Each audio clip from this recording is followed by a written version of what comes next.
So I want to commend all of you that are in testing and prescription in Dr. Paddock's class for staying on task yesterday. Y'all did a much better job after my comments on Wednesday. The other comment, and I hope that y'all were being serious, was there were comments in Dr. Paddock's class. People like to see data. It's not always been my experience in here, but what I'm going to show you guys is these are data from a very, very famous exercise physiologist who was a biochemist from 1967. This was one of the first instances ever of trying to quantify what was happening to mitochondria inside of cells in response to aerobic training. Now, these are data from rats, and they had rats run on a treadmill for 12 weeks. Okay? Yes, you can get a rat to run on a treadmill. Usually you get the rat to run on the treadmill by putting an electric shock thing at the back of the treadmill, and if he slows down, it shocks their tail. It's not a good thing. Don't even think that it is. They ran 5 days a week for 10 to 30-minute bouts. They progressively increased speed and bout length over time. And so here are the data. You can see stuff from their gastroc and their soleus. They had rats that were sedentary, rats that were exercising. I know we mentioned this before. One of the good things about animal models like rats and mice is they're all genetically identical. So every one of the rats is the same. So they're all essentially twins with the way they do things. And so we can get a really, really good sense of what's going on. You can see in the top picture something called cytochrome oxidase, which is an enzyme in the electron transport chain. Succinate oxidase, which is in the Krebs cycle. You can see the views are going up. But the big part that relates to what I showed you guys on Wednesday is right here in red. And this is, they kill the rats, they take out their muscle, they grind up their muscle, okay? And then they measured basically mitochondrial protein content per weight of muscle. And what you will see is the sedentary rats had about 3 milligrams of mitochondrial protein per gram of muscle, and our trained rats had about 4.5. Okay, so that's where we are getting. Theirs was about a 50% increase in this one. We've got data in humans now that it will almost double, right?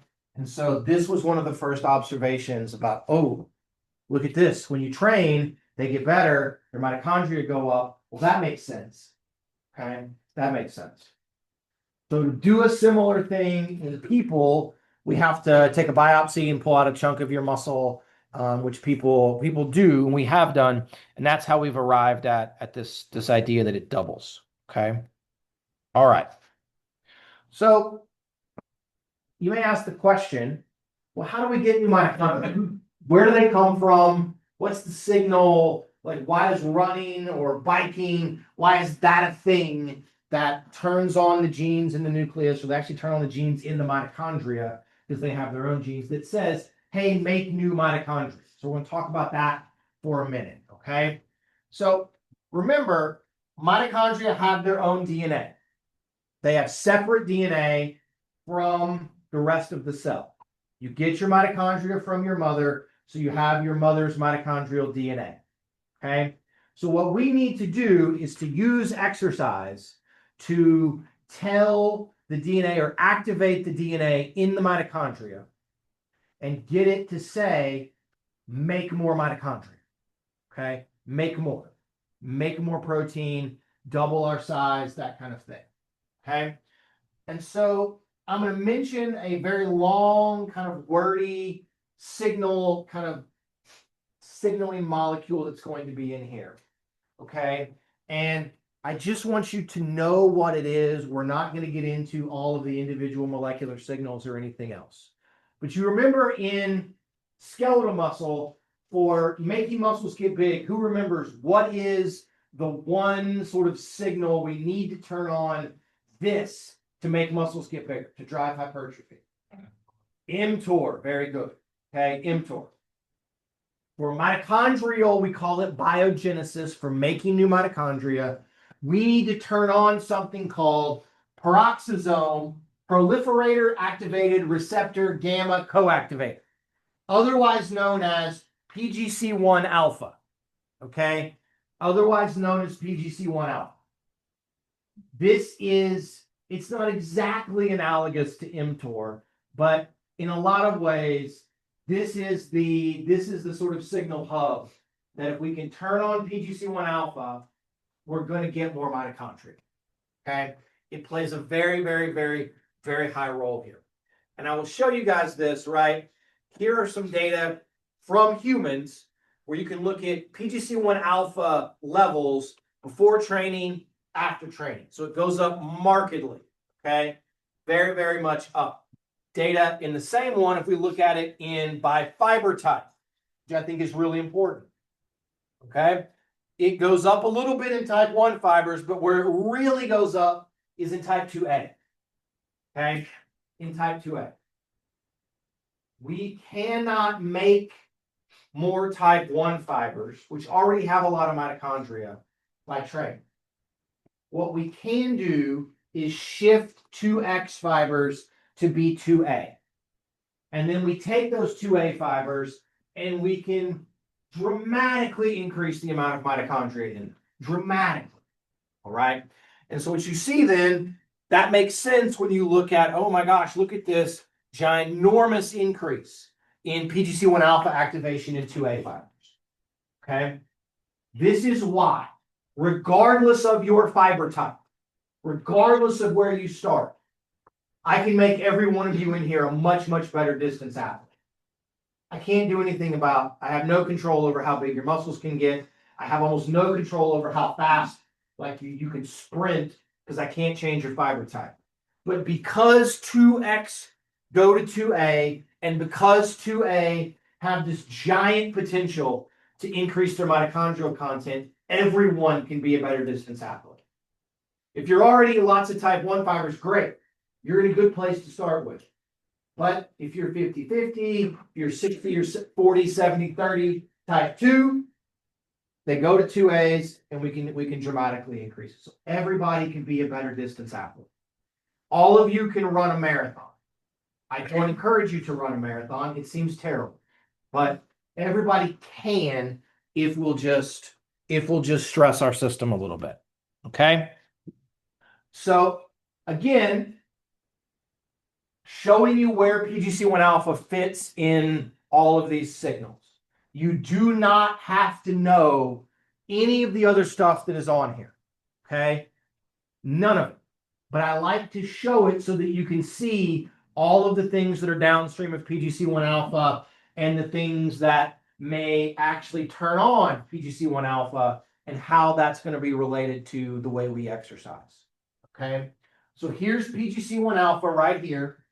Right? You can see all of these downstream things that it turns on, MEF2, NERF1, NERF2, PPAR, all of these things. These are going to be our signals that are going to drive, right, making more mitochondria.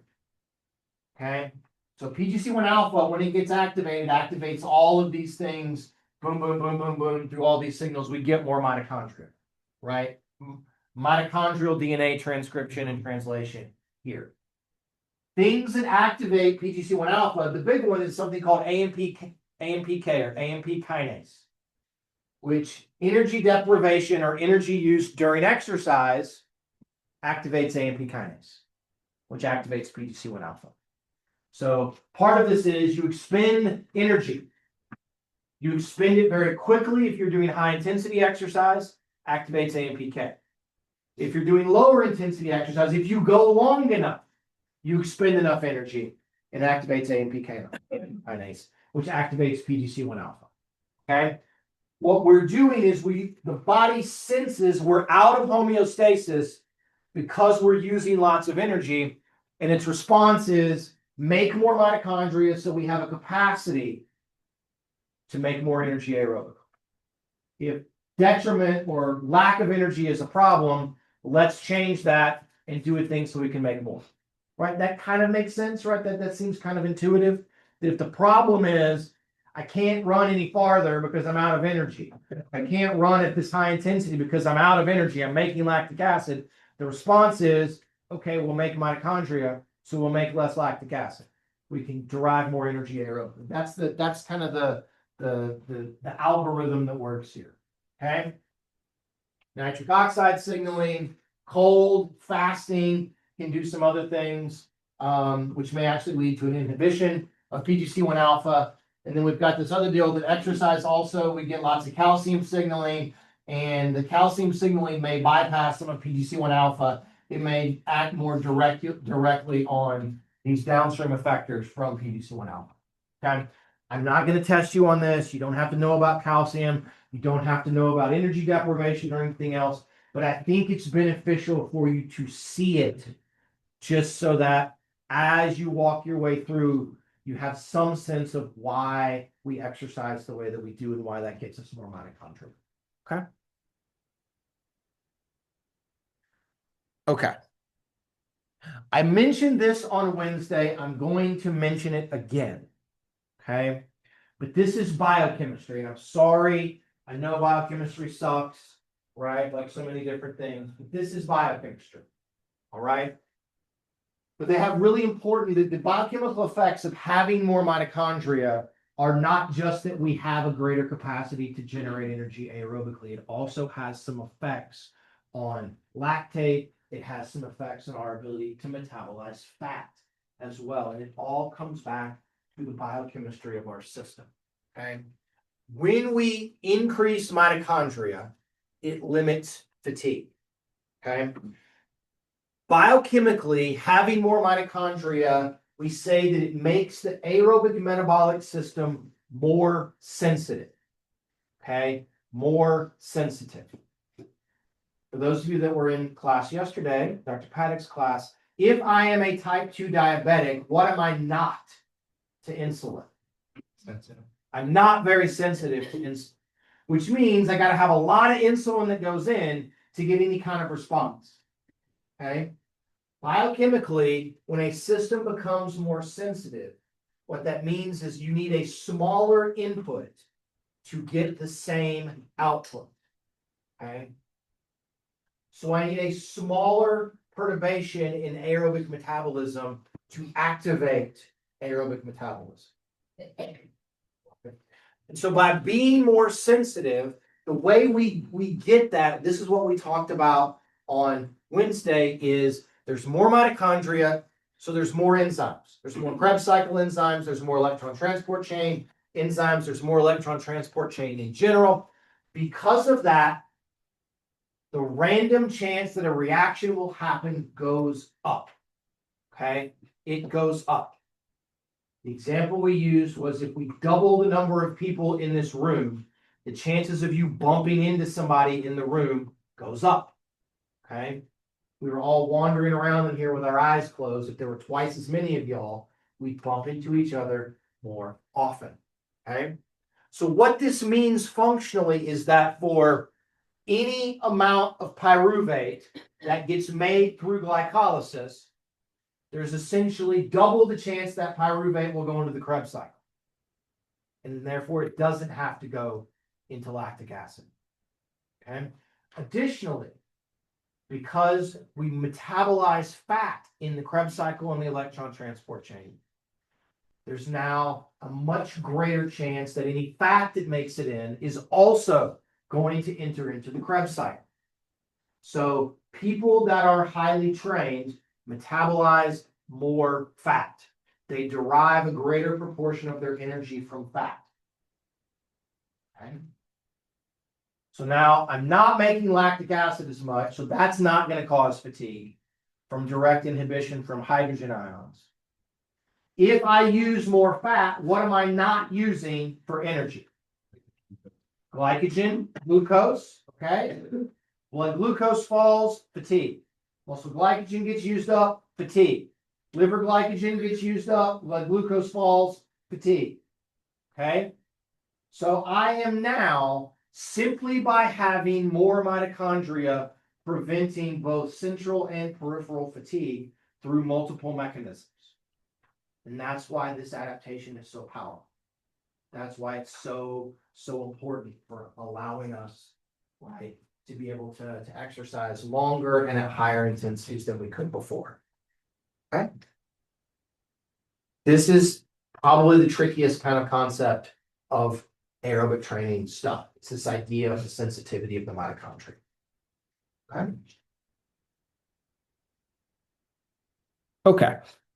What are some other adaptations? Lana? I had a question about the law. So when you say it,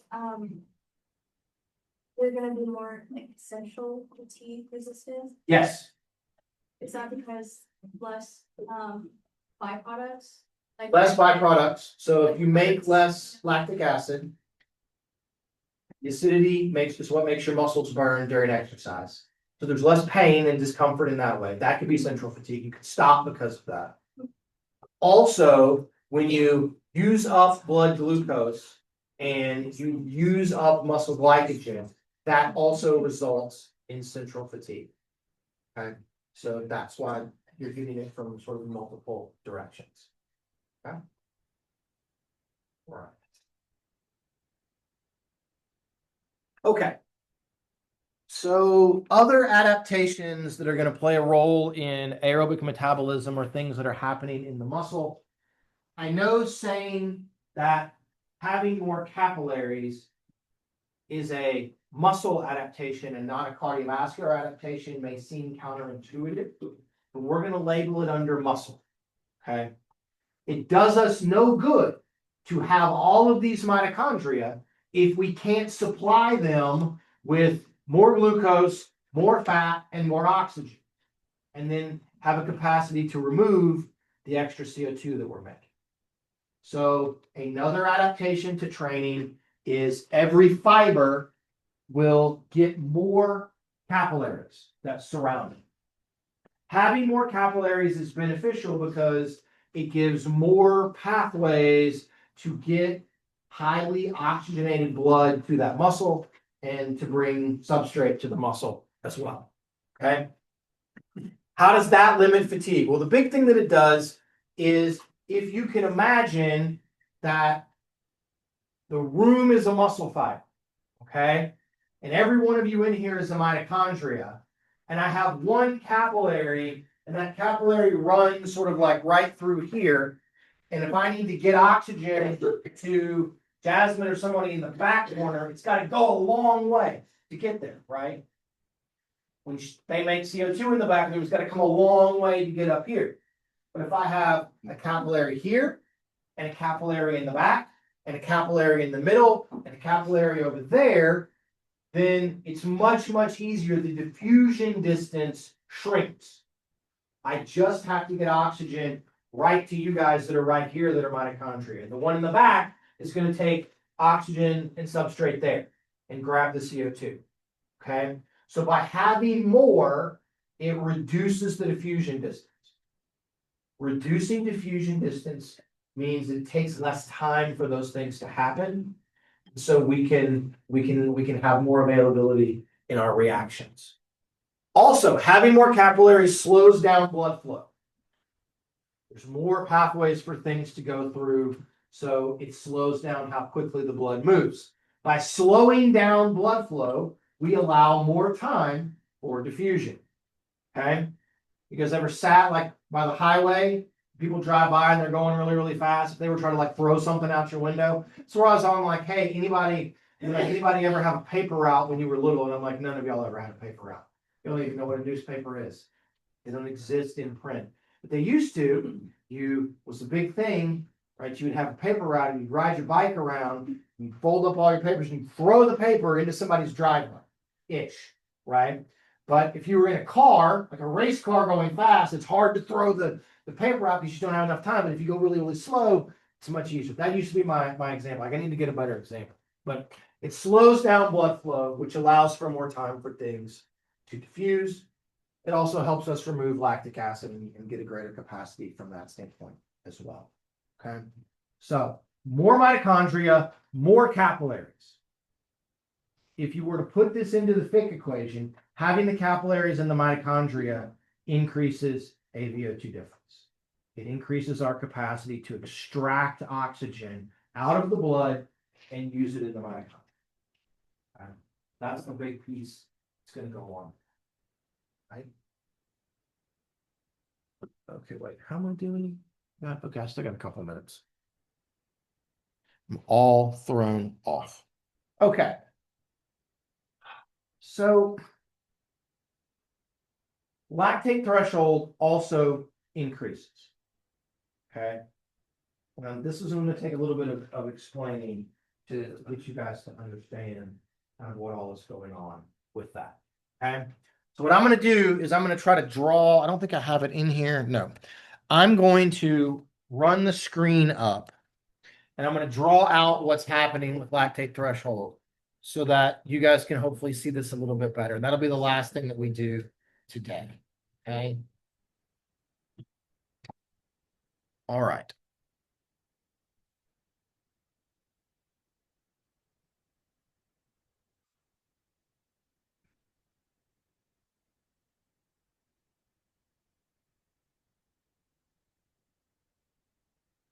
So this is lactate in the blood. And this is, we'll just call this work rate. Okay. This could be speed on the treadmill, it could be power output on the bike, it could be grade on the treadmill, whatever you want. Remember, under normal circumstances, right, lactate does this. And then we get a jump like that, right? And this point right there is lactate threshold. Okay. When you become more trained, what happens is it does a thing that looks like this. Okay. It shifts the point at which you start making more lactate, it shifts it to a higher work rate. Okay. This goes this direction. All right. So what that means now, if the argument is that at or around lactate threshold is when I'm going to begin to feel some kind of discomfort, or there's probably, well, kind of I can explain it to you, but that'd be a whole other day in class. There's an exercise intensity, there's a lactate amount that's probably about here, okay, which is, we call it maximal lactate steady state, which is about, this is about how fast you can run or the power output when you bike that you could sustain without wanting to quit, right? And so if we look at that here versus there, so you got to work right there, you got to work right there. By shifting lactate threshold, you can exercise at a faster running pace, at a higher or faster biking power output, without making lactic acid, or without making enough lactic acid that you're going to want to stop. So this is how we improve your race pace. I was running 9-minute miles. This is a 9-minute mile. Now I'm running a 7.5-minute mile, right? But it feels the same, right? Physiologically, we've just shifted everything to the right. And so why do we make less lactic acid? What's the why behind all of that? Well, one, right, is the mitochondria. I have twice the capacity to have pyruvate go into the Krebs cycle.